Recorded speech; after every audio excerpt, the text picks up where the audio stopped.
A'udzubillahi minasyaitonirrajim. Bismillahirrahmanirrahim. Assalamualaikum warahmatullahi taala wabarakatuh. Alhamdulillah, syukur kehadrat Allah Subhanahu wa taala. Tuan-tuan dan puan-puan, pada malam ini kita dapat dipertemukan di dalam satu majlis ceramah Isra' wal Mi'raj yang dianjurkan oleh pihak Bitaklim Education Center, dan kami mengalu-alukan kehadiran tuan-tuan dan puan-puan ke program ceramah kita pada malam ini. Baik tuan-tuan dan puan-puan, sama-sama kita bersyukur kepada Allah Subhanahu Wa Taala atas limpah dan rahmatnya serta kasih sayang Allah Subhanahu Wa Taala. Allah memberikan lagi peluang dan ruang kepada kita untuk kita bersama-sama menghayati sekali lagi perjalanan ataupun peristiwa Isra' dan Mi'raj yang telah pun berlaku dan membawa pengajaran kepada kita semua tentang kehebatan dakwah dan juga ibadah yang diperintahkan oleh Allah Subhanahu wa taala kepada junjungan besar Nabi Muhammad sallallahu alaihi wasallam. Baik tuan-tuan dan puan-puan, sebelum kita mulakan pada malam ini, majlis kita pada malam ini, sama-sama kita memohon keberkatan daripada Allah Subhanahu wa taala dengan sama-sama kita membacakan Ummul Quran Al-Fatihah. A'udzu billahi minasyaitonir rajim. Bismillahirrahmanirrahim. Alhamdulillahi rabbil alamin. Arrahmanir rahim. Maliki yaumiddin. Iyyaka na'budu wa iyyaka nasta'in. Ihdinas siratal mustaqim. Siratal ladzina an'amta 'alaihim ghairil maghdubi 'alaihim waladdallin. Amin, amin ya rabbal alamin. Baik tuan-tuan dan puan-puan, salam perkenalan daripada saya Ustaz Azizul bin Haji Kasnan, merupakan moderator tuan-tuan dan puan-puan pada malam ini. Dan insya-Allah tuan-tuan dan puan-puan, pada malam ini kita akan bersama-sama di dalam satu majlis khas yang diadakan julung kalinya, okey, berkenaan dengan peristiwa Isra' dan Mi'raj yang bertajuk Kenapa Solat Datang Melalui Langit Bukan Dari Bumi. Baik tuan-tuan dan puan-puan, sebelum kita mulakan program kita ataupun majlis ilmu kita pada malam ini, tuan-tuan dan puan-puan boleh kita semak dahulu adakah suara saya jelas dan video saya jelas. Okey, baik. Boleh tak tuan-tuan dan puan-puan tuliskan di ruangan chat terlebih dahulu untuk saya pastikan adakah audio dan video saya jelas. Terima kasih Puan Lina Yusof. Okey, kalau jelas sila komen satu di ruangan chat. Okey, kalau jelas tuliskan jelas mahupun tuliskan satu di ruangan chat. Okey, baik. Alhamdulillah. Yang kedua tuan-tuan dan puan-puan, saya nak cuba audio tuan-tuan dan puan-puan, adakah audio tuan-tuan dan puan-puan dalam keadaan okey juga. Tapi sebelum tu kita nak bergambar dahulu sebelum kita check audio. Kita nak check juga kita punya video, okey, adakah wajah kita semua kelihatan okey dan sebagainya pada kamera kita masing-masing. Dan jom kita ambil kehadiran tuan-tuan dan puan-puan pada malam ni. Kita onkan kamera sebentar. Okey, terima kasih Encik Sahalan Halim, Puan Lina Yusof. Okey, jom kita bergambar sebentar. Moga-moga bila kita nampak wajah sahabat-sahabat kita walaupun berada di online, tetap dekat di hati kita, saudara-saudara kita, sahabat-sahabat kita semua. Okey, kita dah ada Encik Muhammad Usama, Puan Aini, Encik Abdul Majid, Puan Lina Yusof dan ramai lagi, alhamdulillah. Okey, jom tuan-tuan menghadap kamera. Okey, Puan Nadrah pun dah masuk. Okey, jom kita menghadap kamera. Okey, dalam kiraan, saya kira dalam kiraan 5, 4, 3, 2, 1, senyum. Okey, baik. Sekali lagi tuan-tuan dan puan-puan. Okey, baik. Dalam kiraan 5, 4, 3, 2, 1. Senyum. Okey, baik. Alhamdulillah. Okey, terima kasih tuan-tuan dan puan-puan atas kesudian bergambar bersama dengan Al-Fadhil Ustaz dan juga saya. Okey, seterusnya saya nak cuba audio sama ada jelas atau tidak. Tuan Muhammad Usamah boleh buka sebentar ke audio? Okey, baik. Kenapa tuan? Dengar ke suara saya? Ya, dengar. Alhamdulillah. Tuan daripada mana tuan? Saya daripada Kelang. Daripada Kelang, Selangor. Okey, baik. Cuaca macam mana? Semua okey ke kat sana? Alhamdulillah okey. Baik ya. Alhamdulillah. Okey, baik. Okey, terima kasih Encik Tuan Muhammad Usamah atas sudi untuk buka sebentar audio. Baik tuan-tuan dan puan-puan, insya-Allah pada malam ini sebelum kita menyerahkan majlis kepada Al-Fadhil Ustaz Muhammad Syamir Izzuddin yang akan bersama dengan kita pada malam ini, izinkan dahulu saya untuk memperkenalkan sedikit tentang B-Taklim Education kepada tuan-tuan dan puan-puan yang mungkin first time mengenali pihak B-Taklim Education. Okey, baik, saya sharekan sebentar slide saya. Okey, baik. Jadi mungkin di kalangan kita tuan-tuan dan puan-puan first time berkenalan dengan B-Taklim. Jadi sedikit berkenaan dengan B-Taklim Education. Kami merupakan pusat pengajian ataupun akademi yang menjalankan pendidikan Al-Quran serta menjalankan program-program ilmu agama secara online dan juga secara offline. Dan seterusnya tuan-tuan dan puan-puan, sedikit lagi B-Taklim seperti mana yang dimaklumkan sebentar tadi, antara fokus kami adalah menjalankan kelas-kelas tahfiz Al-Quran secara one-to-one, kemudian menjalankan pengajian ilmu syariah, serta kami juga mempunyai tenaga pengajar di kalangan para asatizah yang bertauliah dan berpengalaman, dan disebabkan kami menjalankan kelas secara online, maka peserta-peserta kami adalah daripada seluruh Malaysia dan juga luar negara. Baik tuan-tuan dan puan-puan, ini adalah antara gambar-gambar program-program yang kami jalankan beserta dengan poster-poster yang mana tuan-puan dapat lihat sangat banyak program-program yang kami jalankan berkaitan dengan pengajian-pengajian ilmu Al-Quran dan juga pengajian-pengajian yang lain. Okey, baik. Seterusnya tuan-tuan dan puan-puan, kami juga menawarkan kelas hafazan Al-Quran, kelas fardu ain, kelas sirah, hadis, tauhid dan juga fiqh, dan juga seminar-seminar khas seperti mana malam ini tuan-tuan dan puan-puan, tuan-tuan dan puan-puan berada di dalam satu majlis ceramah Isra' wal Mi'raj. Jadi itu antara program-program yang kami tawarkan ataupun yang kami adakan. Seterusnya tuan-tuan dan puan-puan, ini adalah misi dan visi kami dan kami teruskan lagi. Ini adalah antara pengajian-pengajian yang sedang kami jalankan seperti mana yang saya maklumkan sebentar tadi, antaranya adalah kelas tahfiz secara online dan yang mempunyai sistem, dan yang seterusnya juga kelas tahfiz yang mana kami berpusat di Sungai Petani, yang mana program ini dijalankan secara fizikal dan juga terbuka kepada pelajar-pelajar sama ada lelaki maupun perempuan berumur 7 hingga 17 tahun. Jadi tuan-tuan dan puan-puan, ada tak orang Sungai Petani kat sini? Boleh tak tuliskan di ruangan chat kalau ada. Tulis SP kan. Sungai Petani SP. Baik. Seterusnya antara kelas lain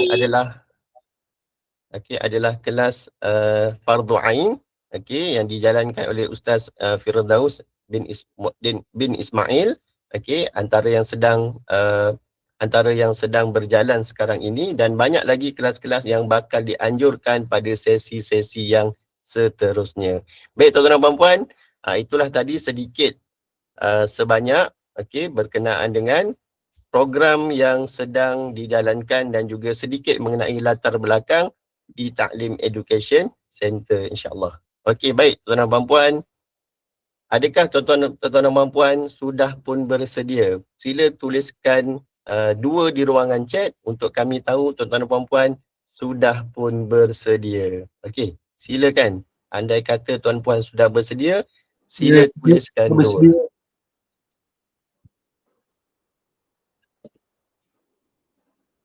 Okey, terima kasih pada yang memberikan komen. Tuan-tuan dan puan, seperti mana yang kita tahu, takwim, okey, ataupun tarikh bersejarah dalam Islam, antara tarikh-tarikh penting dalam Islam, salah satunya adalah peristiwa Isra' dan Mi'raj.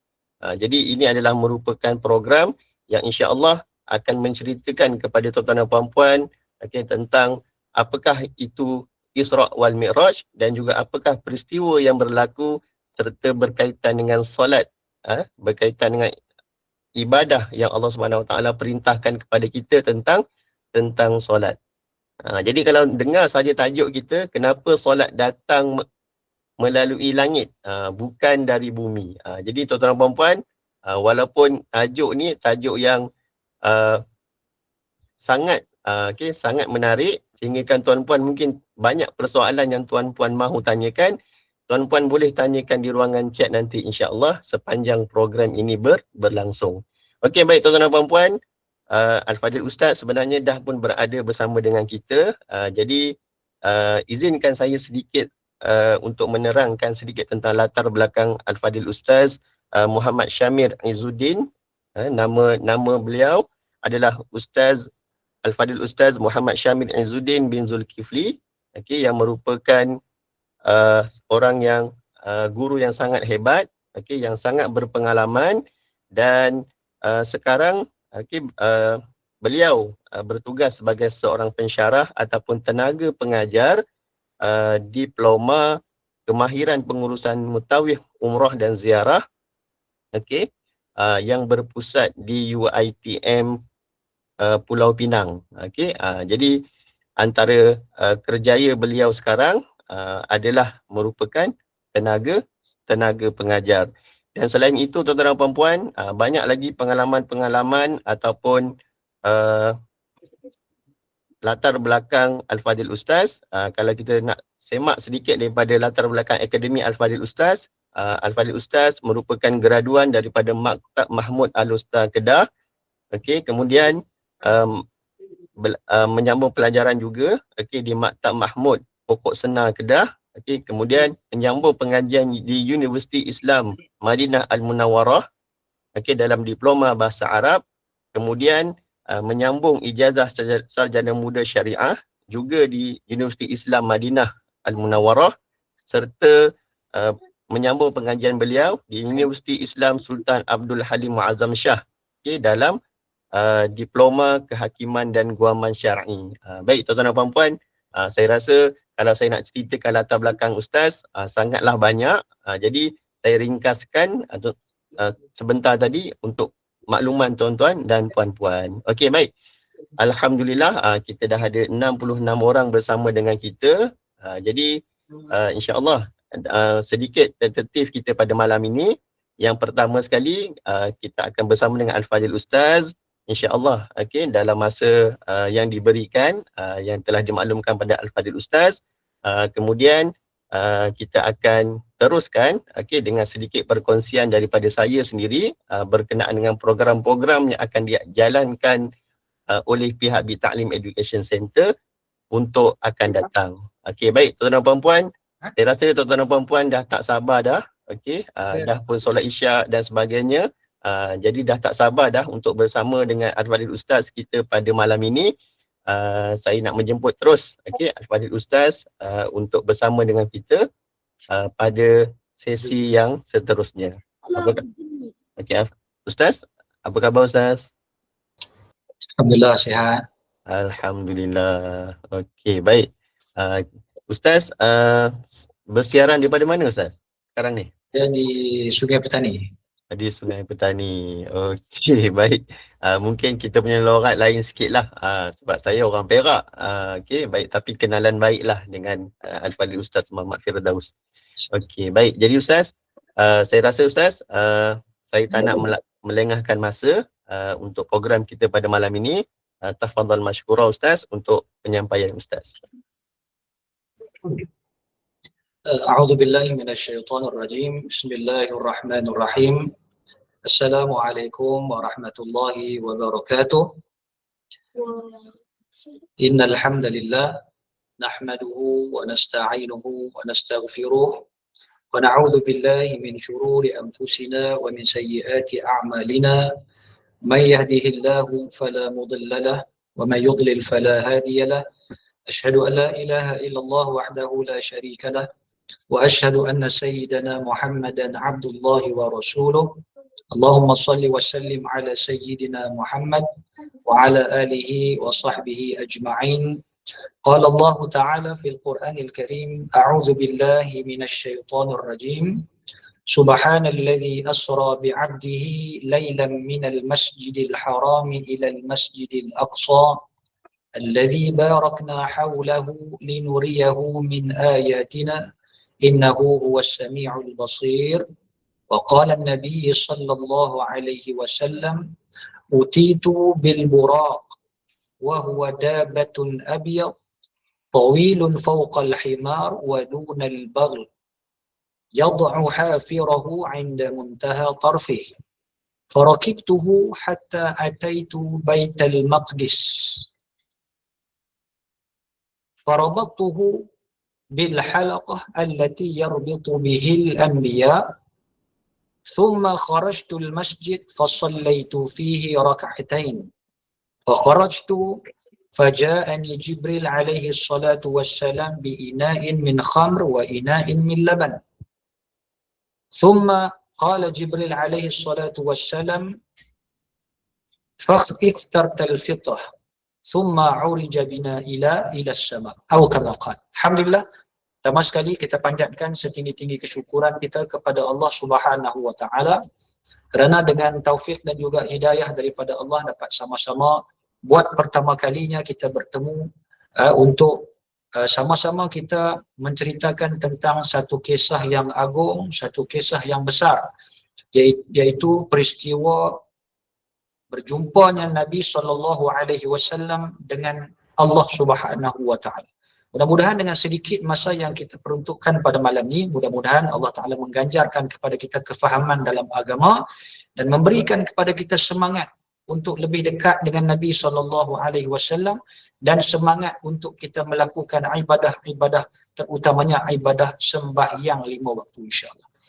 Tuan-tuan dan puan hadirin yang dirahmati Allah Ta'ala sekalian, kita sekarang berada di dalam bulan Rajab, iaitu satu bulan yang merupakan bulan yang sangat sinonim terutamanya bagi orang Islam Nusantara. Bila masuk saja bulan Rajab, maka tidak akan dapat lari daripada sambutan Al-Isra wal Mi'raj. Tiap-tiap tahun, di mana-mana tempat pun, kalau kita pergi ke sekolah, hampir ke setiap sekolah, di setiap sekolah akan diadakan program Isra dan Mi'raj. Kalau kita pergi ke masjid, kita pergi ke surau, kita tengok TV, kita dengar radio, mana-mana tempat pun pasti akan menyambut peristiwa Al-Isra wal Mi'raj. Kenapa? Kerana peristiwa Isra dan Mi'raj ni adalah merupakan kayu ukur. Merupakan salah satu sirah yang sangat penting yang terdapat ataupun yang pernah berlaku pada Nabi SAW. Itu kita kena ingat. Jadi kita dengar sirah ni adakah semata-mata ia menjadi adat kebiasaan orang Melayu? Bukan. Adakah tujuan kita diperdengarkan sirah Isra dan Mi'raj ini sekadar kita nak mengisi masa lapang?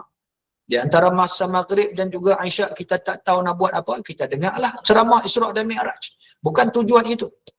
Islam letakkan beberapa faedah bagi mereka yang sering diperdengarkan kisah Nabi SAW. Saya datangkan 3 benda. Sebelum kita nak cerita tentang Isra, kita nak cerita apakah faedah dalam Islam. Anak-anak kecil, saya dapat tengok dalam ni ada 71 orang peserta, ada yang dah berusia, ada yang muda, anak-anak kita pun, Ammar Jazari tu ada nama tu. Puan Sarina Sabri, nampak tak? Budak-budak pun dengar sirah. Jadi Islam sangat menuntut kita untuk sentiasa menghayati sirah. Saya sebut nama seronok tak? Seronok tak nak? Nanti saya tanya nama adik-adik nanti. Okey, baik. Islam sangat menitik beratkan sirah Nabi SAW. Kerana apa? Kerana apabila seseorang itu mereka menghayati sirah perjuangan Nabi SAW, tujuan utamanya adalah untuk memantapkan iman pendengar tersebut. Jadi orang Islam di Nusantara ini sering kali menyambut peristiwa Isra' dan Mi'raj tiap-tiap tahun sebenarnya adalah untuk memantapkan iman masyarakat. Terutamanya orang Melayu kita ni. Orang Melayu kita, kalau kita jauh daripada agama, maka makin hari makin berleluasalah perkara-perkara yang tidak diinginkan. Dalam Quran sendiri yang sebut, Quran kata Allah Ta'ala, wa kullan naqussu 'alaika min anba'ir rusul ma nuthabbitu bihi fuadak. Quran menceritakan kepada Nabi, wahai Muhammad, setiap kisah-kisah para nabi yang aku ceritakan dalam Al-Quran kepada kamu tidak lain adalah untuk menguatkan keyakinan dan juga iman kamu. Nabi SAW ketika mana era dakwah Nabi, dakwah Nabi ketika berada di Mekah, Nabi diuji dengan macam-macam ujian. Nabi berhadapan dengan pembesar Quraisy, macam mana Utbah bin Rabi'ah, Abu Jahal, Abu Sufyan, Al-Walid bin Mughirah, Abu Lahab, keluarga Nabi sendiri. Mereka pukul Nabi, mereka mencerca Nabi, memaki hamun Nabi. Maka Nabi ni satu orang manusia.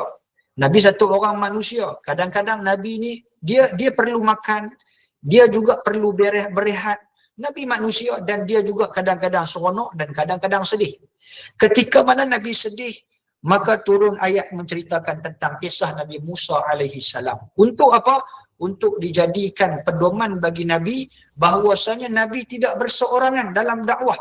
Sebagaimana engkau sekarang diuji dalam dakwah, engkau dicerca oleh pemimpin, lihatlah Musa alaihi salam. Bagaimana Nabi Musa, dia berhadapan dengan Fir'aun, satu orang raja yang ada bala tentera yang ramai, pengikut-pengikut yang ramai. Ada tukang sihir, ada penyair. Bagaimana Musa yang seorang itu kemudian ditemani oleh Nabi Harun alaihi salam, dua orang nak berhadapan dengan ramai. Maka Nabi baca cerita Nabi Musa alaihi salam yang mana Nabi Musa akhirnya berjaya. Kekuatan Nabi kumpulkan daripada kisah-kisah dalam Quran ni lah. Cuba lihat iman Nabi dan iman para sahabat. Kuat, mantap kerana membaca sirah-sirah yang terdapat dalam Quran. Maka begitulah juga kata ulama, kalau mendengar kisah-kisah Nabi yang terdahulu pun boleh memantapkan iman, apatah lagi dengan mendengar kisah Sayyidul Anbiya war Rasul, penghulu bagi para Nabi dan Rasul. Dengar cerita Rasulullah, lebih lagi memantapkan iman kita. Iman siapa? Ni adik-adik yang ada ni. Mak ayah, ibu dan bapa kalau nak meningkatkan iman anak-anak, sering kali, maknanya bagi anak-anak selalu dengar sirah Nabi. Tak kira lah dalam YouTube ke, dalam TV ke, bawa pergi masjid ke, hari-hari sebelum anak tidur. Orang putih ajar sebelum anak tidur cerita kan. Cerita kisah-kisah. Sebenarnya Islam dah mengajar. Waktu nak lena tu, otak anak kita tu fresh. Mana fresh tu? Sebelum nak pejam mata, anak kita siang pergi sekolah pun ngaji agama sebelum tidur tu. Nak cerita apa?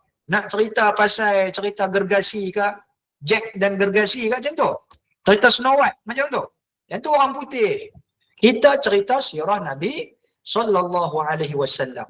Bukan sekadar anak kita lena, tetapi tanpa sedar Quran mengatakan semakin lama akan memantapkan iman anak-anak kita. Jangan anak-anak kita saja yang dengar, kita mak pak kena dengar. Siapa yang paling terbaik menceritakan kisah Nabi kepada anak-anak? Mak ayah. Mak ayah pergi belajar ataupun pergi mengaji, kemudian mak ayah hafal cerita Nabi ni. Cerita Nabi ni senang je. Kemudian mak ayah sendirilah yang akan menceritakan kisah-kisah Nabi kepada anak-anak. Ini pengajaran yang pertama. Jadi malam ni tak kosong. Malam ni tak kosong. 1 jam kita berhadapan, kita duduk dalam kelas ni, kita nak dengar cerita, maknanya bukan sia-sia. Bukan sekadar dengar cerita, hari ni dengar cerita lain, esok dengar cerita lain. Bukan. Ini adalah merupakan satu ibadah dan inilah adalah untuk memantapkan iman dan keyakinan seseorang. Itu yang pertama. Yang keduanya adalah untuk mengambil pengajaran. Tuan-tuan, cerita Isra' dan Mi'raj, banyak sangat pengajaran. InsyaAllah kita akan kongsikan pada malam ni. Kita tak mau cerita saja Nabi daripada Masjidil Haram ke Masjidil Aqsa, apa yang diperlihatkan oleh Nabi, dengar seronok, boleh puji, boleh seronok macam tu. Tak mau macam tu. Kita nak dengar dan kita nak ambil pengajaran. Sikit saja kita keluarkan pengajaran dan terus beramal dengan pengajaran tersebut. InsyaAllah nak. Yang pertama untuk memantapkan iman kita dan yang kedua adalah untuk mengambil ibrah, pedoman dan juga pengajaran. Baik, Isra' dan Mi'raj. Saya mulakan. Kalau ada apa-apa soalan boleh bertanya di ruangan komen. Di ruangan komen boleh tanya. Sambil-sambil kalau saya nampak, kalau saya boleh jawab, saya jawab insyaAllah. Baik, kita mula dengan Isra' dulu. Dia ada Isra' dan juga Mi'raj. Kita mulakan dengan Isra' dulu. Masa ada lagi 30 minit. Okay, Isra' dulu. Baik, Isra' maknanya adalah perjalanan Nabi SAW daripada Mekah menuju ke Baitul Maqdis. Yang mana kisah Isra' ni terdapat di dalam Al-Quran secara umum dan terdapat di dalam hadis secara terperinci. Okay, dalam Quran Allah Ta'ala sebut Subhanallazi asra bi'abdihi laylan minal masjidil haram ilal masjidil aqsa. Maha suci Allah yang memperjalankan Nabi SAW, hambanya pada waktu malam. Nanti kita akan cerita kenapa keluar pada waktu malam. Memperjalankan hamba dia pada waktu malam dari mana? Dari Makkah, Masjidil Haram menuju ke Masjidil Aqsa. Baik, tutup dekat situ. Isra' ni adalah merupakan salah satu mukjizat Nabi. Kita pernah belajar mukjizat Nabi ada banyak. Antara mukjizat Nabi yang paling tinggi adalah Al-Quran. Manakala Isra' dan Mi'raj adalah mukjizat kedua terbesar setelah Al-Quran. Ini mukjizat Nabi SAW. Kenapa berlaku Isra' dan Mi'raj? Isra' dan Mi'raj berlaku adalah, kata ulama, adalah untuk tasliyah. Tasliyah ni maknanya Allah Ta'ala nak menghiburkan hati Nabi. Kerana pada tahun tersebut, pada tahun itu dikenali sebagai Amul Huzni, tahun kesedihan Nabi SAW. Nabi sedih dengan 4 perkara. Boleh tulis dah. Boleh tulis dah.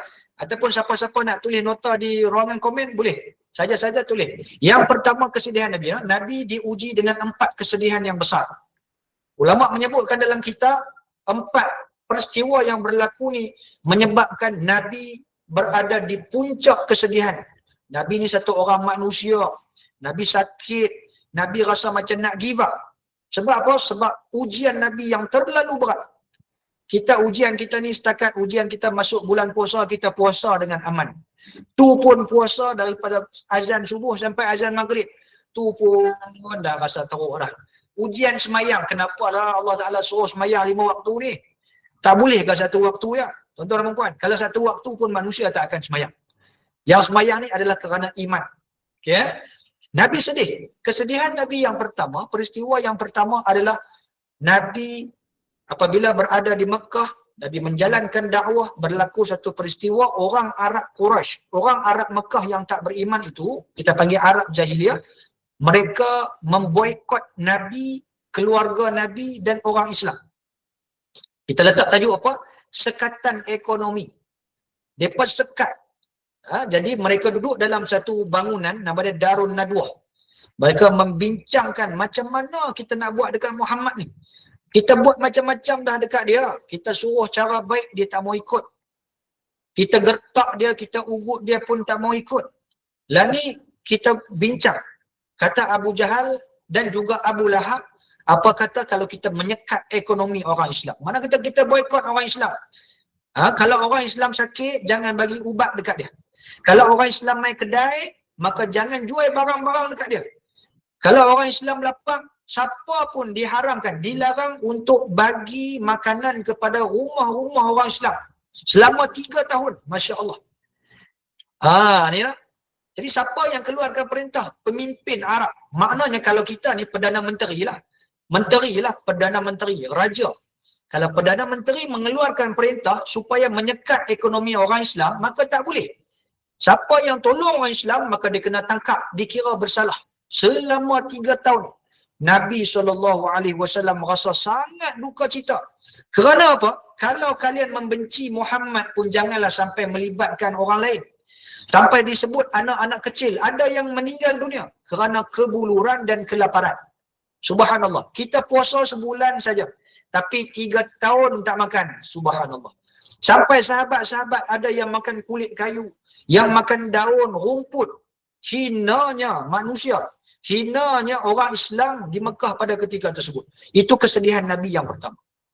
Sehingga akan disebut Abu Lahab kata, ya ma'syarat tujar ghalu ala ashabi Muhammad.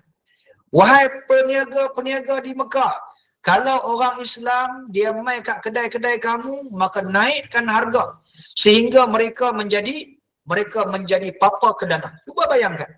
Satu benda, satu barang yang murah, mereka naikkan harga sampailah menyebabkan orang-orang Islam tak mampu nak beli barang tersebut. Maknanya mereka melakukan kezaliman yang dahsyat kepada orang Islam. Itu kesedihan Nabi yang pertama. 3 tahun. Kemudian Nabi ketika mana ditimpa kesedihan, Nabi masih ada lagi 2 orang sayap kanan dan kiri Nabi. Iaitu isteri Nabi Khadijah binti Khuwailid. Satu orang perempuan yang kaya raya di Mekah. Sekurang-kurangnya kalau mereka tak ada makan pun, Khadijah ada duit untuk cari makan daripada luar. Nabi kalau sedih pun, sekurang-kurangnya Khadijah, isteri Nabi, dia sentiasa bagi motivasi, sokongan moral dan juga emosi. Dan juga sentiasa pujuk Nabi supaya sabar. Ni Khadijah. Tiba-tiba Khadijah yang sayang Nabi ni, yang Nabi sayang dekat dia juga ni, meninggal dunia. Mati. Siapa tak sedih? Tuan-tuan, kalau kita tanya adik-adik kita ni, kita sayang siapa? Setakat ni, kita paling sayang dekat siapa? Mak dan ayah. Kalau tanya orang besar, dia sayang, mak ayah meninggal dah. Dia akan bagi tahu dia paling sayang adalah dekat isteri dia, pasangan dia. Tanya orang lelaki sayang dekat isteri. Isteri yang baiklah. Oh isteri sayang dekat suami yang baiklah. Jadi tuan-tuan, Rasulullah sayang sangat dekat Khadijah. Maka Allah Ta'ala tarik nyawa Khadijah. Maka pada tahun itu dikenali sebagai tahun kesedihan. Khadijah meninggal dunia. Kesedihan yang kedua. Masya Allah. Sudahlah sedih dengan apa yang orang Quraisy buat dekat diri dia, buat dekat orang Islam, buat dekat keturunan dia, Bani Hashim. Boykot. Kemudian Khadijah yang sentiasa menyokong Nabi, sayap kanan Nabi, meninggal dunia. Subhanallah. Khadijah ni disebutkan sebagai isteri yang sangat banyak berjasa kepada Rasulullah. Saya cerita hari ni kita nak ambil pedoman. Isteri yang sangat banyak jasa daripada Rasulullah. Dalam kitab sebut, di antara jasa yang paling masyhur adalah jasa Khadijah menenangkan Nabi pada hari ataupun peristiwa Nabi dilantik menjadi Rasul. Nabi berada di Gua Hira, di atas satu bukit yang besar di Mekah nama Jabal Nur. Siapa pernah dengar Jabal Nur? Tulis Jabal Nur. Apa itu? Nabi berada di atas Jabal Nur. Siapa pandai tulis? Ammar Al-Jazari. Boleh tulis tak? Jabal Nur. Tulis. Jabal Nur. Kita dah ingat Gunung Jerai lah apa semua. Jabal Nur. Nabi duduk di atas Jabal Nur. Okey, pandai. Di atas Jabal Nur ada satu gua kecil. Tulis ke Ammar. Nama dia Gua Hira. Gua Hira. Dalam gua itulah datang malaikat Jibril turun untuk mentabalkan Nabi sebagai Rasul. Dia peluk Nabi, kemudian dia kata, ya Muhammad iqra. Nabi takut. Kita pendekkan ceritalah. Masa itulah turun ayat, iqra bismi rabbikal ladzi khalaq. Khalaqal insana min 'alaq. Iqra wa rabbukal akram alladzi 'allama bil qalam. 'Allamal insana ma lam ya'lam. Nabi takut. Tak pernah ada orang yang Nabi seorang-seorang duduk dalam gua tu. Tiba-tiba main satu lembaga, bukan manusia, lembaga yang besar main peluk Nabi. Nabi takut. Kalau kita hantu, nampak hantu takut tak? Takut lah. Kita tak kenal. Nampak orang gila pun takut. Orang tu. Tiba-tiba dia nampak Nabi kata hantu juga. Nabi kata macam tu. Saya kita cerita. Nabi lari masuk dalam rumah. Turun daripada gua. Keluar daripada gua. Turun daripada bukit Jabal Nur. Lari masuk dalam rumah. Siapa pernah pergi Mekah dia boleh tahu. Jarak daripada bukit ke rumah Nabi di Mekah jauh. Berkilometer. Kemudian sampai di rumah, Nabi takut. Nabi masuk pintu, Nabi bagi tahu dekat isteri yang tersayang, Nabi kata, ya Khadijah zammiluni, tolong selimutkan aku. Nabi takut. Maka Khadijah dia ambil selimut, dia selimutkan suami dia. Ni cerita dalam sirah ni. Cerita Khadijah ni, ini cerita nombor 1 dia. Dia selimutkan Nabi SAW. Kemudian dia tak cakap banyak. Dia tengok Nabi nampak suruh, takut sikit. Kemudian Nabi kata dekat Khadijah, wahai Khadijah, qad khashitu ala nafsi. Bahasa Arab ni. Qad khashitu ala nafsi. Saya takut, saya bimbang wahai Khadijah. Khadijah tanya kenapa? Apa yang membimbangkan kamu? Dia pun cerita dekat Khadijah. Aku nampak satu lembaga yang sangat besar. Tiba-tiba datang peluk aku. Kemudian mengucapkan perkataan yang tak pernah aku tahu. Dia pun cerita dekat Khadijah. Iqra' bismi rabbikal ladzi khalaq. Khadijah ni dia satu orang yang pandai. Sebab apa? Khadijah ni perempuan yang bijaksana. Maka dia pun tenangkan Nabi. Perkataan dia kata apa? Dia kata, kalla wallahi la yukhzikallahu abada. Nabi takut, Nabi kata, qad khashitu ala nafsi, aku takut Khadijah. Apa yang kamu takut? Aku rasa macam mungkin hari ini adalah hari kematian aku. Nabi takut. Nabi tak tahu siapa dia peluk tu. Nabi kata mungkin malaikat yang akan mencabut nyawa aku. Dia takut, Nabi takut. Kita ni kalau kita tahu nak mati, takut tak? Takut kita nak mati. Nabi pun takut. Nabi manusia lagi. Bukan Nabi lagi masa tu. Nabi turun, Nabi kata takut. Sebab apa? Mungkin hari ni hari kematian aku. Dia teka tu. Ataupun dia kata, wahai Khadijah, orang duk kata aku gila, aku takut aku gila. Mental, dia kata. Orang lain tak nampak binatang tu, tapi aku nampak. Duk ligan aku turun daripada gua tu. Dia kata mungkin aku ada gangguan emosi. Kita kata mental. Itu yang kedua, kitab sebut. Yang ketiga yang Nabi takut, Nabi kata aku bimbang, aku terkena sihir. Maknanya Nabi kata itu adalah jin. Jin, gangguan sihir, jin yang mengganggu aku. Maka macam-macam dia sebut.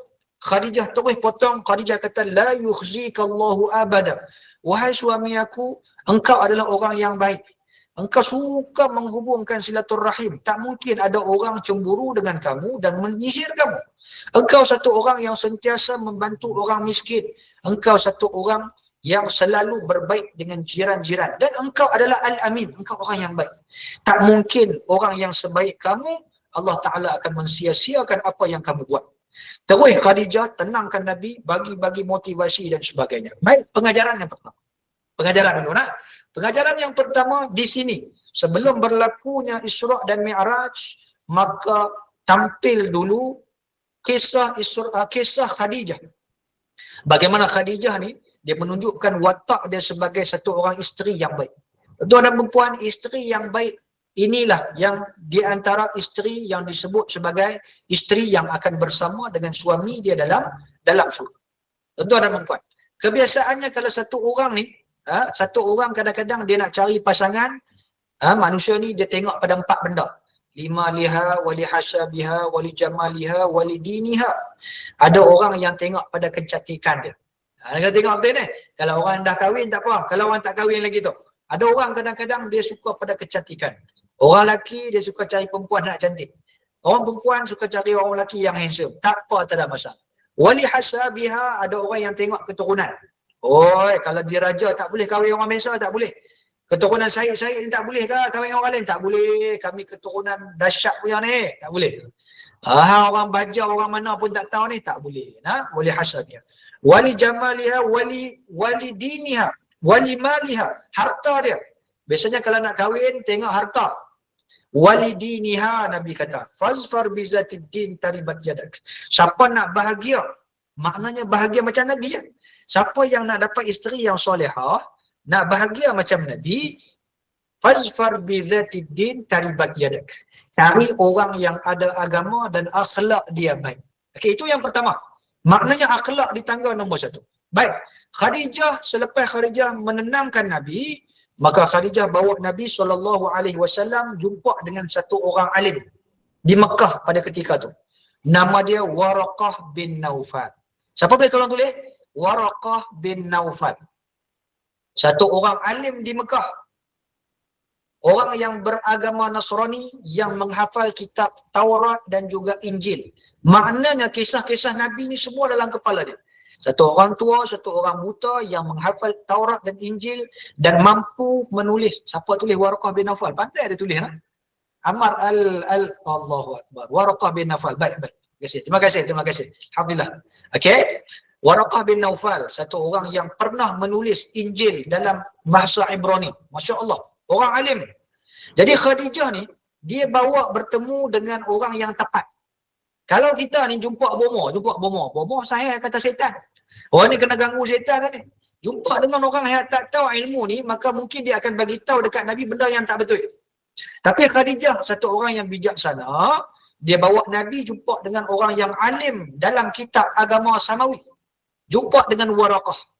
Waraqah kata, wahai Muhammad, ceritakan apa yang engkau nampak.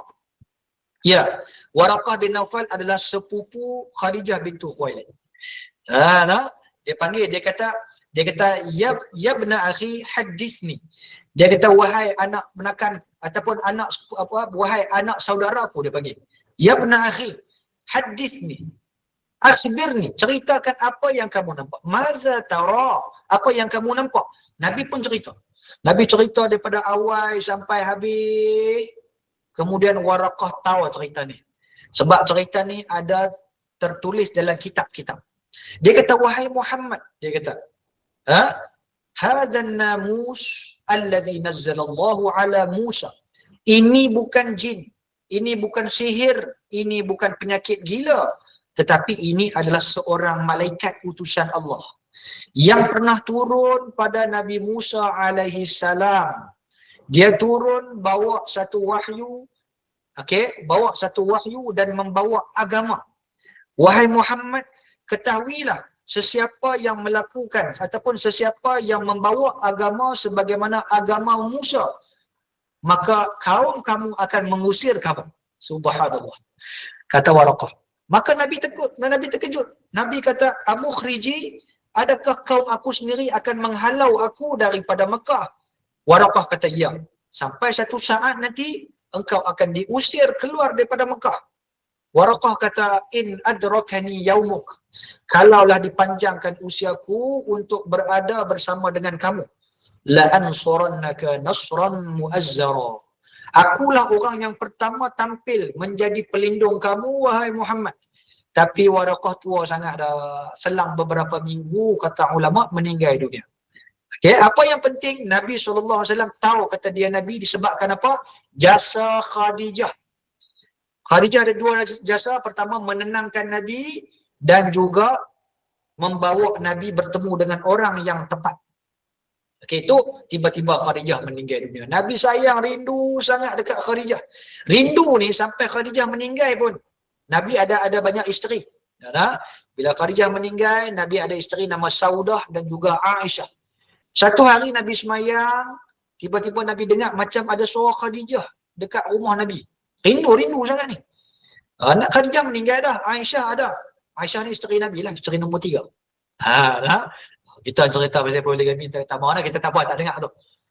Jadi bila Nabi dengar, Nabi tengah semayang, Nabi dengar ada suara Khadijah duduk dekat luar. Rupa-rupanya adik Khadijah. Nama dia Halah. Halah mai kat rumah. Muka nak macam Khadijah, suara pun nak macam Khadijah.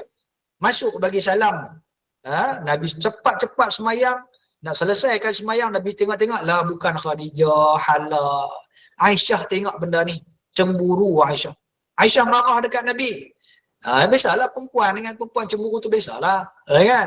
Itu biasa. Nabi pun kena marah. Abu Bakar pun pernah kena marah. Umar pun pernah kena marah. Jadi kalau marah tu bukan dosa. Cemburu bukan dosa. Okey, baik. Aisyah marah. Aisyah kata, ma tadhkuru ajuzatun min ajaizi Quraisy. Wahai Rasulullah, kenapa masih teringat lagi dekat perempuan tua tu? Dia kata perempuan tua. Halakat min dar. Bukankah perempuan tua tu dah meninggal? Dia kata perempuan tua. Qad abdalani Allahu khairan minha. Dia dah meninggal. Dia dah tua, dah meninggal. Allah telah menggantikan isteri yang lebih baik daripada dia. Nak ingat apa lagi? Nabi tegur. Nabi kata, ma abdalani Allahu khairan minha. Wahai Aisyah, tak pernah ada lagi orang yang lebih mulia berbanding Khadijah. Khadijah ketika mana aku diusir, dia tetap bersama dengan. Khadijah ketika mana orang tak mempercayai aku, dia mempercayai aku. Khadijah ketika mana orang tak beriman, dia orang terawal beriman. Tu dia. Dan Khadijah, kecintaan pada Khadijah tidak akan pernah hilang daripada aku. Tu dia. Aku baik. Tiba-tiba Khadijah meninggal dunia, Nabi sedih sangat-sangat. Kesedihan yang kedua. Sebulan selepas itu, orang yang Nabi sayang, siapa dia meninggal dunia? Abu Talib. Siapa boleh tulis? Abu Talib. Yang pertama sekatan ekonomi, sedih. Yang kedua Khadijah meninggal, sedih sangat-sangat. Yang ketiga pakcik Nabi yang paling Nabi sayang, iaitu Abu Talib. Abu Talib meninggal. Sebab itulah Nabi SAW cukup terasa kalau Abu Talib meninggal. Sebab apa? Semua dah mengaji dah kita ni kan, Ammar Jazari, Syarina Sabri, ada anak dorang ni kan. Ya. Kita mengaji dekat sekolah, Nabi lahir anak yatim kan. Nabi tak ada ayah. Nabi masa duduk dalam perut 6 bulan, ayah Nabi dah meninggal dah. Maknanya Nabi lahir tak sempat tengok muka ayah dia. Kemudian Nabi dibesarkan oleh ibu susu dia, Halimatus Sa'diyah. Kemudian duduk dengan mak dia sampai usia 6 tahun. 6 tahun kecil lagi, kita tadika lagi. Tak dan merasa pun. Nabi pun duduk kat Taif no, tak dan balik selalu pun jumpa mak dia. Tiba-tiba mak Nabi meninggal dunia. Mak Nabi meninggal dunia, siapa yang jaga Nabi? Tuan Nabi, Abdul Muttalib. Tuan Nabi Abdul Muttalib pun meninggal dunia juga. Tuan Nabi meninggal dunia. Umur 8 tahun. Maka yang jaga Nabi adalah Abu Talib. Maka Abu Talib lah, masa umur 8 tahun tu. Umur 8 tahun. Kita baru darjah 2.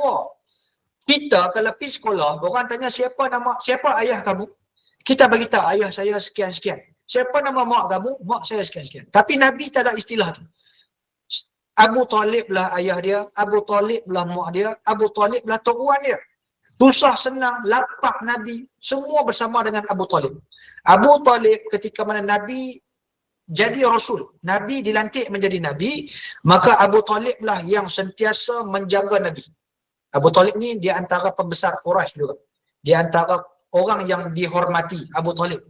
Sebab dia anak Abdul Muttalib. Anak Abdul Muttalib, keturunan hebat-hebat. Keturunan Abdul Muttalib, keturunan Qusay, Kilab, keturunan Ibrahim alaihissalam. Subhanallah. Nabi ni keturunan Nabi Ibrahim.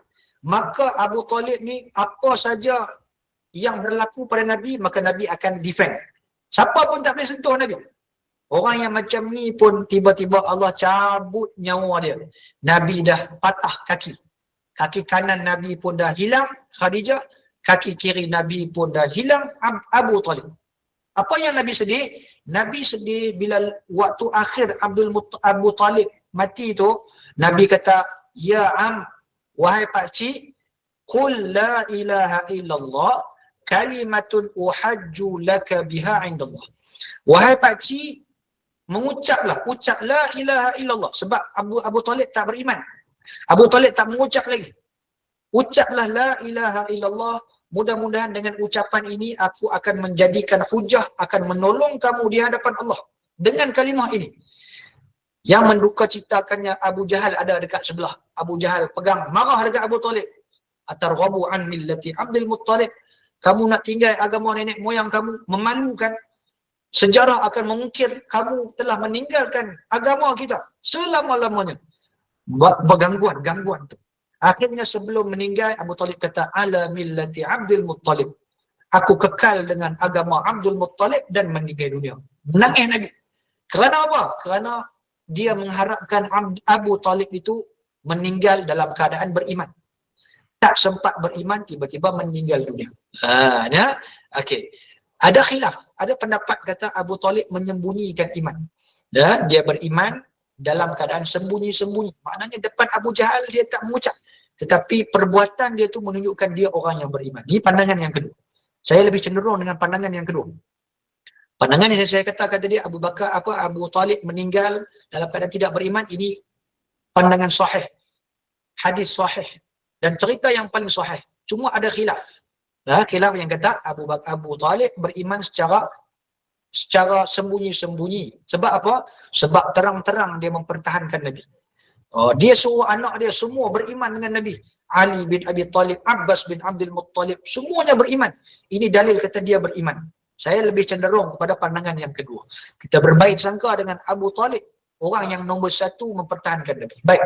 Kemudian yang lagi Nabi sedih, bila Abu Talib mati, siapa ganti tempat Abu Talib? Abu Jahal. Abu Jahal ganti, macam-macam dia buat dekat Nabi. Okey, baik. Okey, apa dah ni? 9.52. Allah, saya cerita dah. Okey, baik. Kesedihan yang ketiga, Nabi pergi ke Taif. Di Taif, Nabi kena pukul. Nabi kena pukul ramai-ramai sehingga kan malaikat Jibril turun. Tulis nombor 4, Taif. Nombor 4, Taif. Peristiwa di Taif.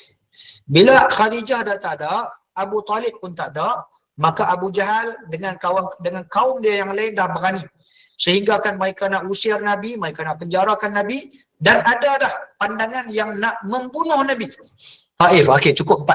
Nak membunuh Nabi. Maka Nabi pun membawa diri menuju ke Taif. Kalau orang Mekah tak mau terima Nabi, moderator kalau ni ada ni, tolong stop saya nak. Minta maaf, saya tak nampak jam saya. Jam saya tak bawa. Okay, nak? Tolong stop saya nak. Okey, baik. Bila jadi macam tu, tak apa, cerita Isra Mi'raj ni kita buruh dalam 2 minit je. Okey, baik. Bila dah Nabi pergi ke Taif, sebab apa orang Mekah tak mau terima dia, ada ugutan bunuh kepada Nabi, Nabi pergi ke Taif nak bawa dakwah. Subhanallah, ini Nabi. Pergi ke Taif, Nabi ingatkah orang Taif sokong Nabi? Rupanya lagi teruk mereka buat dekat Nabi. Mereka pukul Nabi. Mereka duduk keliling-keliling Nabi, mereka pukul Nabi. Kemudian panggil budak-budak, kanak-kanak yang maknanya orang-orang samsing-samsing di Taif tu, gangster-gangster Taif tu pukul Nabi, terajang Nabi dan baling batu di kaki Nabi. Sehingga kan kaki Nabi berdarah.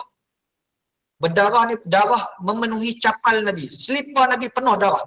Turun Jibril alaihissalam kata, wahai ya Rasulullah, Tuhan mengirimkan kepada aku untuk meminta izin kamu untuk menghapuskan penduduk Taif kerana biadabnya mereka dengan Nabi. Maka apa yang kata Nabi? Nabi kata, la, jangan wahai Jibril. Bal arju an yukhrijallahu min aslabihim man kana ya'budullah wa la tusyriku bihi syai'an. Tolong bagi tahu dekat Tuhan, jangan apa-apakan mereka. Mereka umat aku. Oh, ni Nabi ni. Tapi aku meminta kepada Tuhan, walaupun mereka hari ini tidak beriman, tolong keluarkan daripada zuriat mereka orang yang beriman. Ni Nabi. Bukan sekadar dakwah kepada orang yang hidup.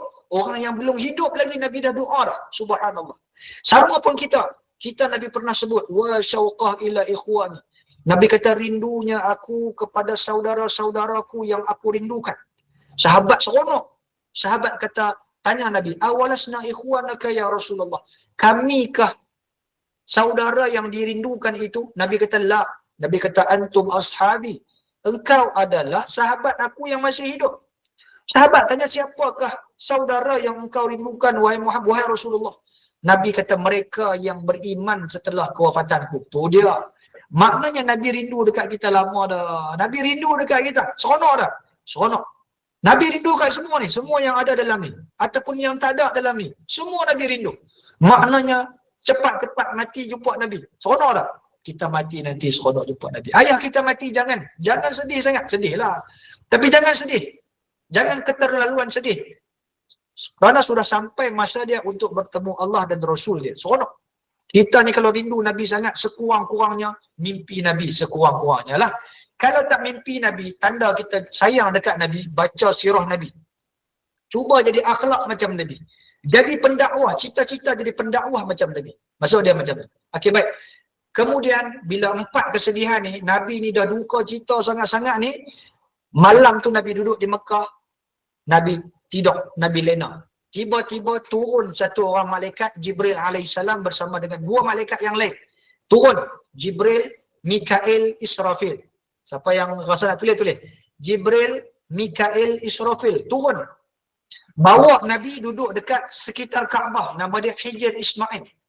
Ketika Nabi duduk dekat situ, Jibril datang mai belah dada Nabi SAW. Belah dada Nabi kerana apa?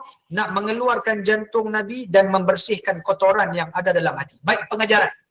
Pengajaran yang kita boleh dapat, tuan-tuan dan perempuan, pengajaran. Pengajaran Nabi dibelah jantung dan dada dia adalah kerana apa? Nak bagi tahu kata, proses perubahan ini, perubahan yang paling penting adalah perubahan hati. Hati penting. Daripada hati yang kotor menjadi hati yang bersih. Kenapa hati yang penting? Kita ni kalau nak raya, kita pakai baju raya. Kita lebih mementingkan penampilan. Oi, kadang-kadang berhijrah. Dulu pakai tudung pendek, sekarang pakai tudung labuh sikit. Orang lelaki kadang-kadang balik umrah pakai serban. Bagus. Tudung labuh bagus, pakai serban bagus.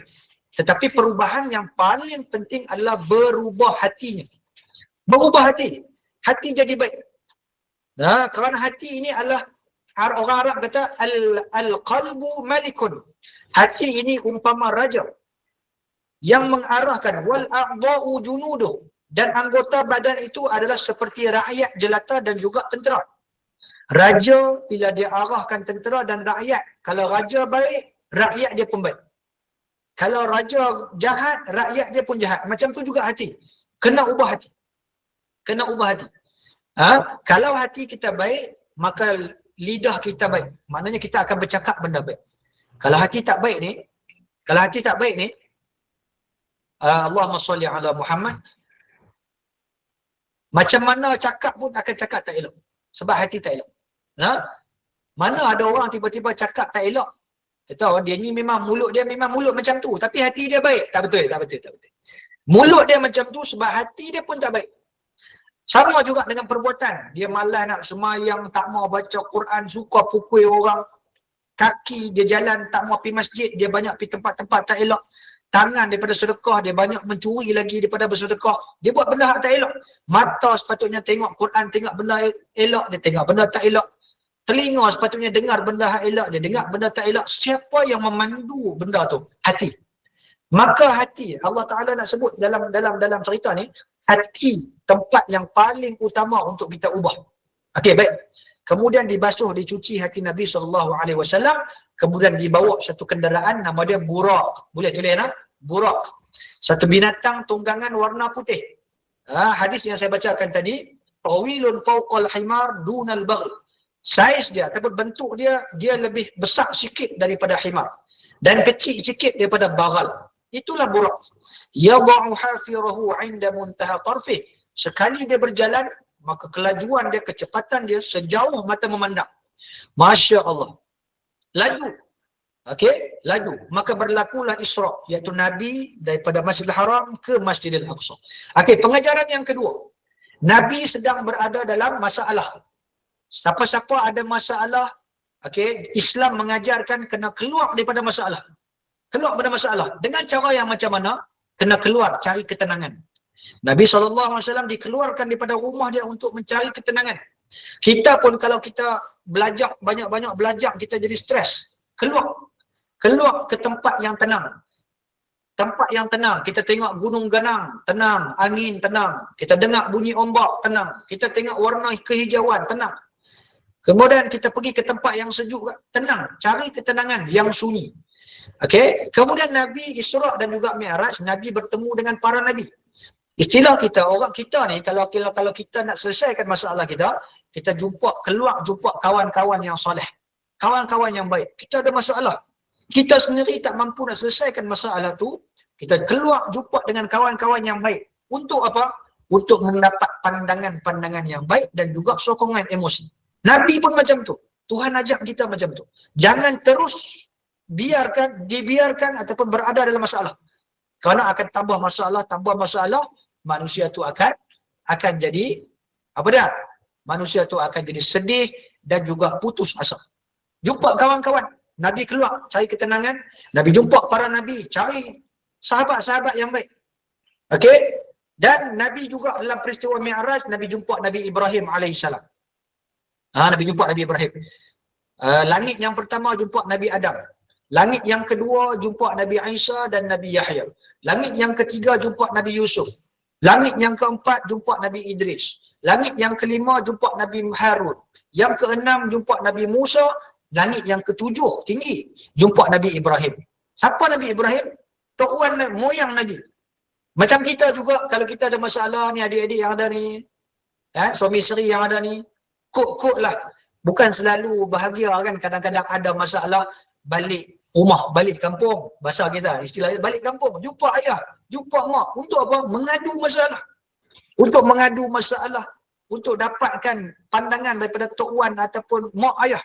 Nabi buat macam tu. Nabi jumpa dengan Nabi Ibrahim AS. Nabi Ibrahim adalah moyang Nabi SAW. Muhammad bin Abdullah bin Abdul Muttalib bin Hashim bin Abdul Manaf bin Qusay bin Kilab bin Murrah bin Ka'ab bin Lu'ay bin Ghalib bin Fihr bin Malik bin Nadar bin Kinanah bin Khuzaimah bin Mudrikah bin Ilyas bin Mudar bin Nizar bin Ma'ad bin Adnan bin Ismail bin Ibrahim alaihissalam. Subhanallah. Kita kalau nak dapat kekuatan tu, sekurang-kurangnya kita dapat kekuatan daripada ayah kita. Ayah kita ni akan bagi kekuatan. Dan yang paling penting, sebenarnya Nabi keluar malam, Nabi nak cari ketenangan, Nabi jumpa sahabat-sahabat di dalam kalangan Nabi, Nabi jumpa moyang dia, dan yang terakhir Nabi jumpa siapa? Mi'raj. Nabi jumpa Tuhan. Okey, yang ni yang cerita sebenarnya. Kita kalau kita ada masalah, manusia ni kalau masalah duit, masalah pasangan. Sebenarnya masalah kita ni, kita tak hafal Quran, kita semayang tak cukup, yang tu yang kita kena takut. Ada? Bila kita ada masalah, kita nak mengadu kat siapa? Mengadulah pada Tuhan. Sebab itulah tajuk kita pada malam ni, kenapa solat diturunkan dari langit, bukan daripada bumi. Saya kita ceritalah sekali sebagai penutup, ataupun lagi Ustaz moderator akan buat penutup ataupun rumusan. Yang terakhir adalah jumpa dengan Allah. Sebagai hadis yang terakhir, Nabi kata apa? Nabi kata apabila satu orang yang ada masalah, salullah walau milha ta'amikum. Apabila kamu berada dalam masalah, berdirilah kamu di hadapan pintu Allah Subhanahu wa taala. Walaupun masalah yang kecil, sekecil apapun masalah kamu kena berdiri di hadapan pintu Allah Subhanahu wa taala. Jangan bergantung harap dengan makhluk. Kerana dia pun manusia, dia pun ada masalah, dia tak boleh tolong kita.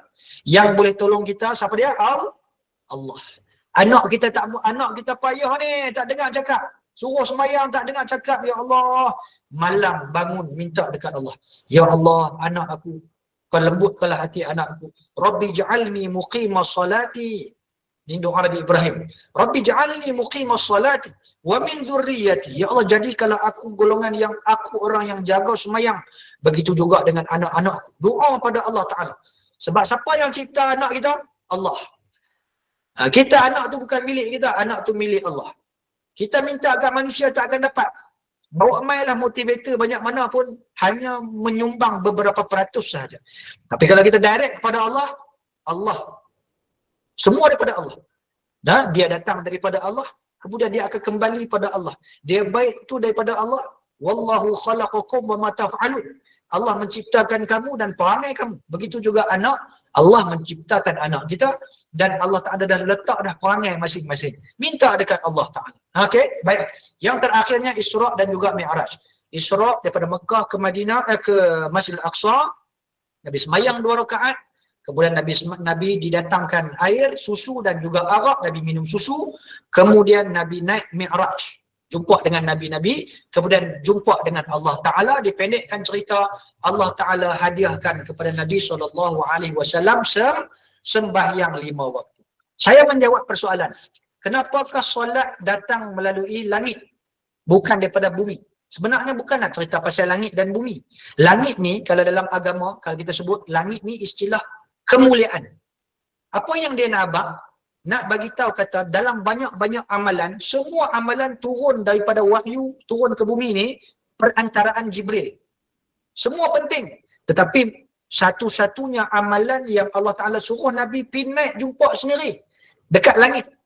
Jadi menjawab persoalan kenapakah solat datang daripada langit bukan daripada bumi, jawapan dia nak bagi tahu kata, menunjukkan kata sembahyang lebih penting daripada amalan yang lain. Kita kuat sedekah ke, kita baik pada mak ayah ke, kita pakai tudung ke, kita macam mana pun. Tapi kalau tak sembahyang, maka kita akan diazab. As-salatu imaduddin. Sembahyang itu umpama tiang rumah, tiang agama. Semua amalan lain itu adalah dinding, adalah perabot-perabot, adalah bumbung. Tapi solat tiang bagi dinding. Kalau 5 tiang solat itu tak ada, maka akan faqad hadamaddin. Maka rosaklah rumah tu. Awwalu ma yuhasabu bihil abdu as-salah. Bila kita mati, kita masuk dalam kubur, datang malaikat akan bertanya kepada kita. Setelah tanya man rabbuka wa man nabiyuka, kemudian wa ma qiblatuka imamuka, tanya tentang solat. Kamu solat ataupun tidak? Siapa dia tak menjaga solat, maka dia akan dibinasakan.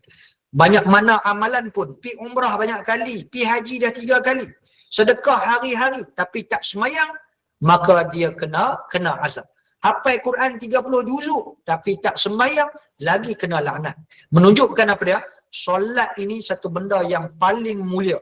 Tuan-tuan dan perempuan, kalau kita nak bagi anak kita baik, kita kena jaga solat anak kita.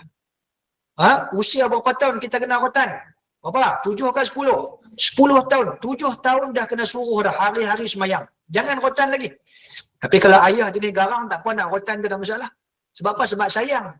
Kalau anak kita curi, khotan dia. Sebab apa? Sayang. Kalau anak kita tinggal puasa, janganlah khotan lagi. Tapi kalau tinggal sembahyang, ini satu jenayah yang besar. Kerana apa tuan-tuan?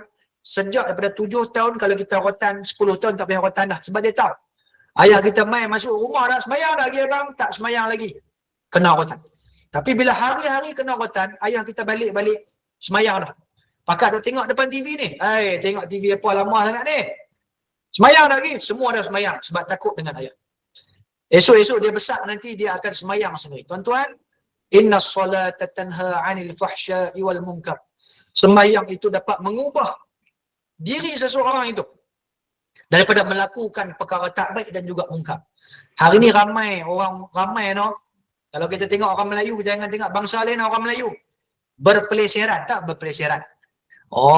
Macam-macam jadi ni. Penzinaan banyak berlaku, macam-macam. Yang buli, kes bunuh, tak hormat mak ayah, terajang guru, semua benda-benda tak elok ni kita tanya dia, hang semayang ke tak? Kalau hang semayang, mana mungkin hang akan buat benda macam tu? Macam-macam jahat dia buat. Dia jadi samsing, dia jadi gangster, bawa motor merempit dan sebagainya. Susah, hati keras kerana tidak menjaga semayang. Baik. Sebagai menjawab yang terakhir, rumusan yang terakhir, kenapakah solat datang melalui langit bukan melalui bumi? Kerana menunjukkan bahawasanya solat ini satu-satunya yang paling penting, yang datang sendiri daripada Allah. Allah Ta'ala suruh sendiri, yang mana kelebihan dia ada 3 tadi. Dia as-salatu imaduddin, tiang agama. Awwalu ma yuhasabu bihil abd as-salat. Bila mati, sembahyang yang pertama sekali. Bukan puasa, bukan zakat, bukan haji, bukan umrah. Ni langit ni maksudnya nombor 1. Maknanya kena tanya sembahyang dulu. Nanti anak kita pun macam tu juga.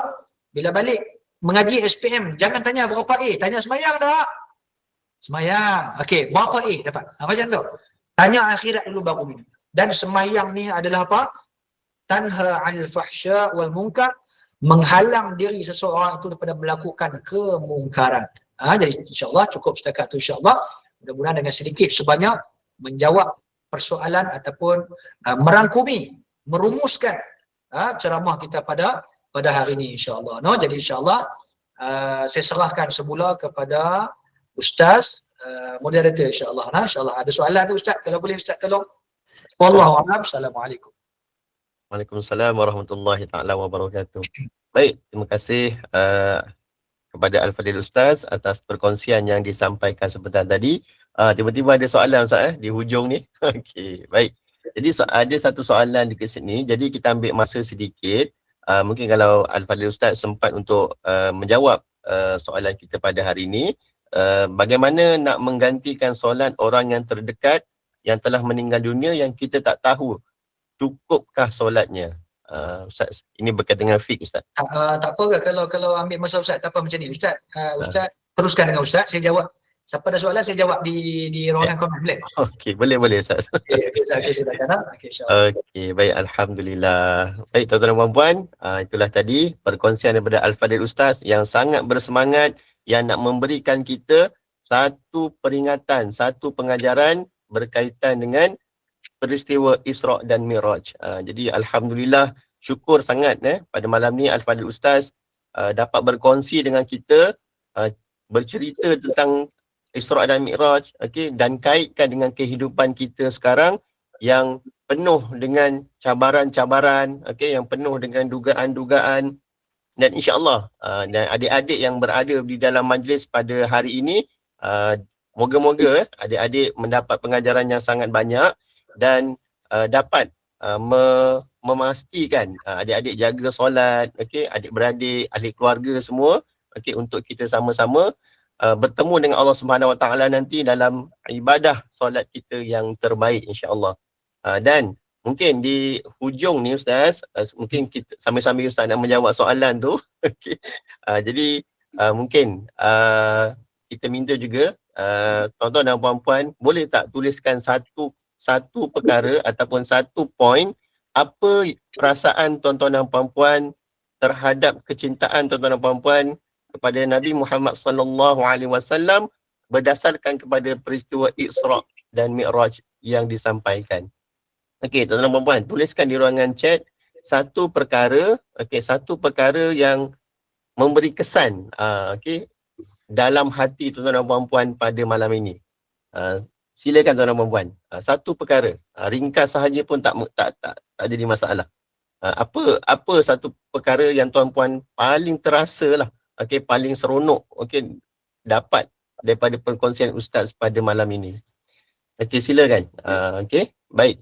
Jadi sambil-sambil sahabat-sahabat, tuan-tuan dan puan-puan tuliskan di ruangan chat. Moga-moga dengan hasil perkongsian dapat memberikan kefahaman yang baik kepada orang lain juga insya-Allah. Okey, baik. Jadi berkaitan dengan soalan-soalan tadi ada juga soalan lain Ustaz berkenaan dengan sijil, berkenaan dengan PDF dan sebagainya. Itu nanti akan dimaklumkan oleh pihak Bit Taklim di dalam grup WhatsApp insya-Allah. Jadi Ustaz, ada lagi beberapa. Okay. Amar Al-Jazari, okay, dia kata dia belajar tentang cerita Nabi naik ke langit. Okey, baik, alhamdulillah, terbaik. Okey, baik Ustaz. Jadi di hujung ni sekali lagi kami daripada pihak Bit Taklim Education mengucapkan tahniah dan terima kasih kepada Al-Fadhil Ustaz dan mohon halalkan ilmu yang Ustaz sampaikan kepada semua pada malam ini. Moga-moga memberikan pengajaran yang terbaik dan tujuan yang semestinya adalah untuk memperbaiki diri dengan perintah-perintah Allah Subhanahu Wa Taala, lebih-lebih lagi dalam amal ibadah solat. Baik Ustaz, izinkan saya meneruskan majlis. Tuan-tuan dan puan-puan, sama-sama kita ucapkan terima kasih kepada Al-Fadhil Ustaz untuk bersama dengan kita sepanjang 1 jam tadi. Okey, baik. Terima kasih Cik Puan Nadia tentang ujian yang mendatang tetapi Rasulullah tetap memilih untuk berjuang. Alhamdulillah. Okey. Baik. Jadi itulah dia apa yang menjadi perkara yang kita kena faham dan kita kena lakukan perubahan. Okey, baik. Jadi insya-Allah kita pun akan masuk ke bulan Ramadan tak lama lagi dan ini adalah momentum yang terbaik lah. Okey, selepas saja bulan Rajab, okey, bulan Syaban, kita akan masuk ke dalam bulan Ramadan. Baik, tuan-tuan dan puan-puan, di hujung ini izinkan saya untuk sharekan sedikit lagi okey tentang apakah program-program yang akan dijalankan okey bersama dengan pihak Bit Taklim Education dan insya-Allah tuan-tuan dan puan-puan bukan setakat malam ini saja akan bersama dengan Al-Fadhil Ustaz dan kami juga akan menjalankan program-program yang lain khas untuk tuan-tuan dan puan-puan mendalami ilmu yang lebih berkesan okey untuk perubahan kita semua insya-Allah.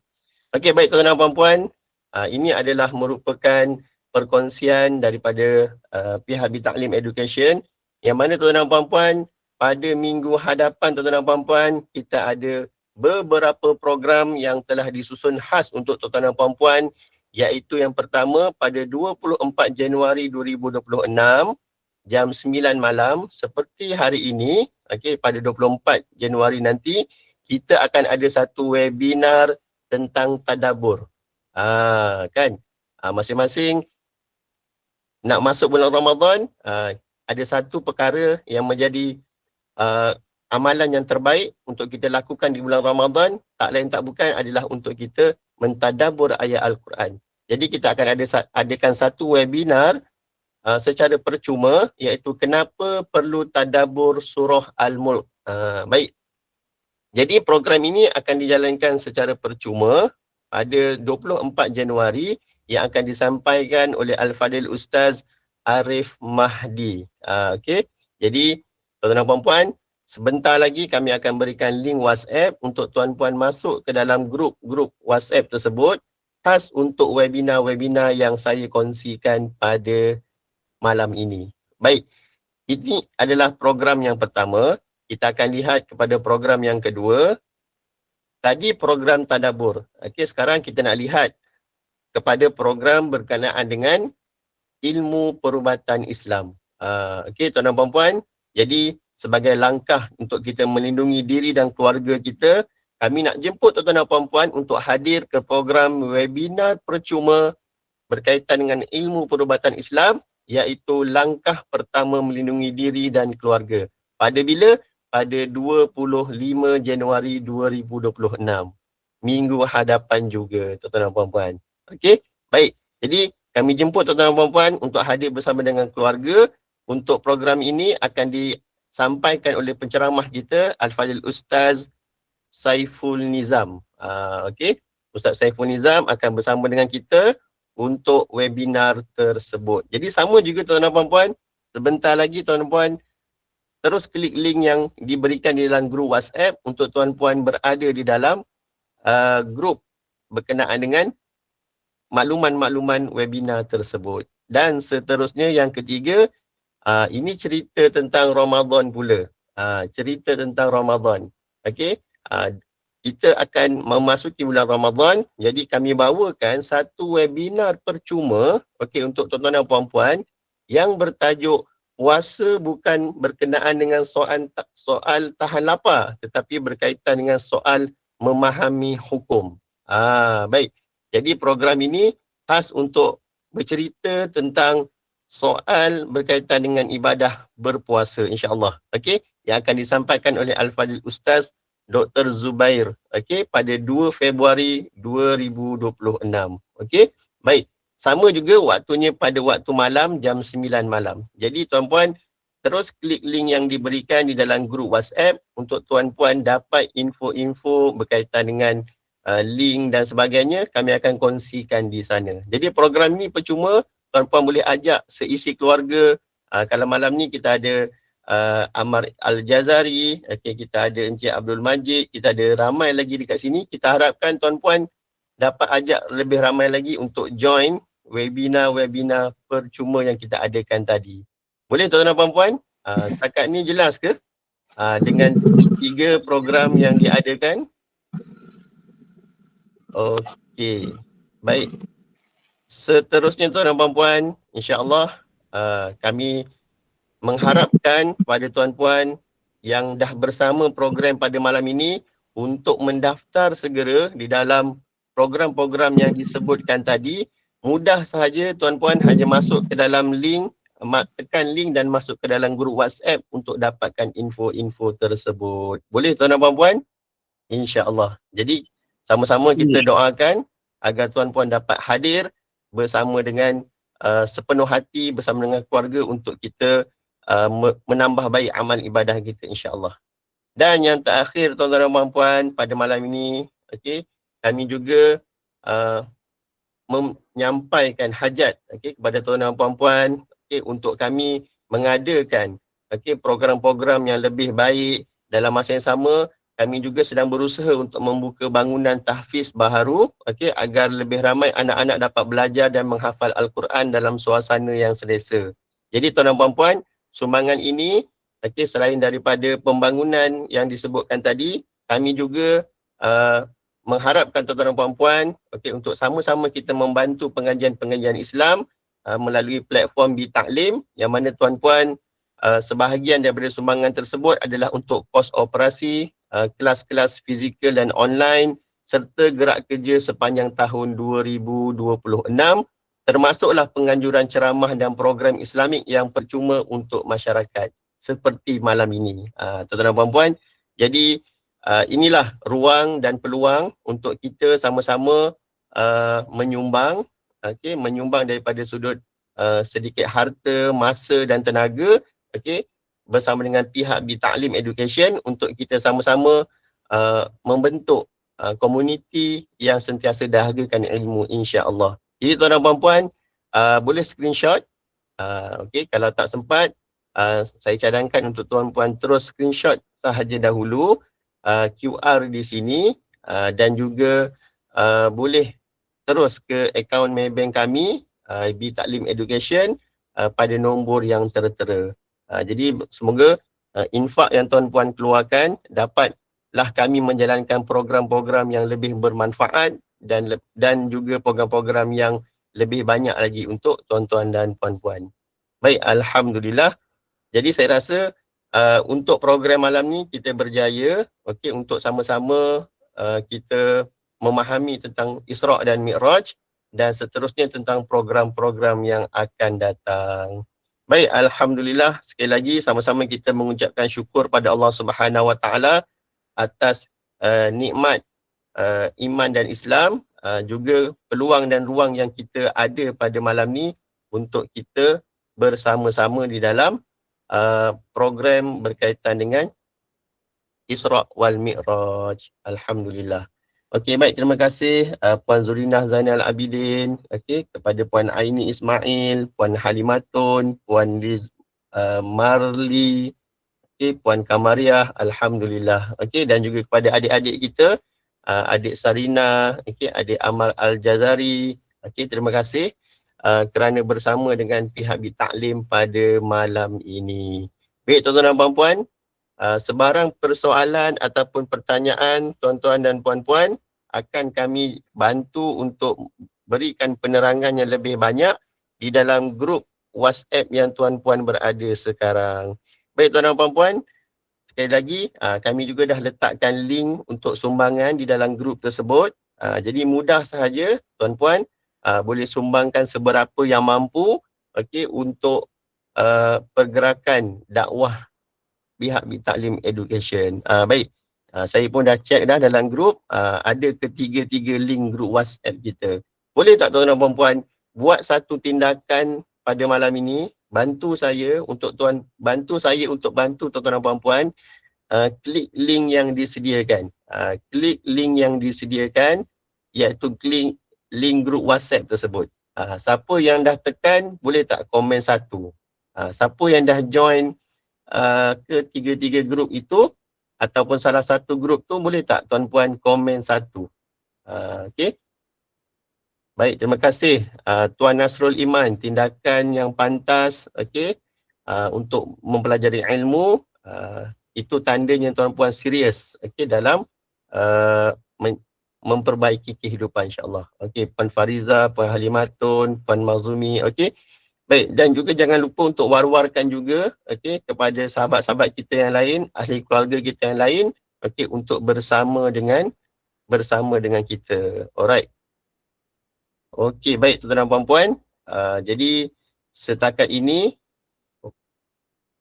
okey, baik tuan-tuan dan puan-puan, setakat ini apa yang telah disampaikan oleh Al-Fadhil Ustaz, insya-Allah kami harapkan tuan-tuan dan puan-puan dapat mengaplikasikan dalam kehidupan tuan-tuan dan puan-puan, dan sama-samalah kita berpesan-pesan untuk kebaikan dunia dan akhirat. Baik, setakat ini saya rasa segala info tuan-puan akan dapat lagi dan lagi melalui grup WhatsApp, dan insya-Allah tuan-tuan dan puan-puan akan bersama dengan pihak Bitaklim Education lagi pada bila? Saya ulang lagi sekali, pada tarikh 24 Januari, pada tarikh 25 Januari dan pada tarikh 2 Februari. Okey. Jadi ada 3 tarikh penting di situ. Tuan-puan kena pastikan tuan-puan hadir, insya-Allah. Baik tuan-tuan dan puan-puan, sekali lagi saya ucapkan jutaan terima kasih dan tahniah. Tuan-tuan dan puan-puan, jom kita bergambar sekali lagi untuk sesi yang terakhir. Okey. Sebagai penutup pada hari ini, jom kita bergambar sebentar, boleh? Okey, baik. Jadi tuan-puan minta bukakan kamera, insya-Allah dalam kiraan 10 okey. Dalam kiraan 10, 9, 8, 7, 6, 5, 4, 3, 2, 1. Okey, sekali lagi tuan-tuan dan puan. Dalam kiraan 5, 4, 3, 2, 1. Okey, baik. Alhamdulillah. Baik tuan-tuan dan puan, semoga kehidupan kita bertambah baik. Sempena dengan nak meraihkan ataupun kita nak bersama dalam bulan Ramadan tak lama lagi. Jadi kami di pihak Taklim Education memohon maaf sepanjang program ceramah kita pada malam ini. Yang baik itu datang daripada Allah Subhanahu Wa Taala, yang segala kekurangan itu adalah daripada kelemahan saya sendiri dalam mengacarakan majlis kita pada malam ini. Baik, jadi kita tangguhkan dengan tasbih kafarah dan suratul asr. Wabillahi taufiq wal hidayah. Wassalamualaikum warahmatullahi taala wabarakatuh.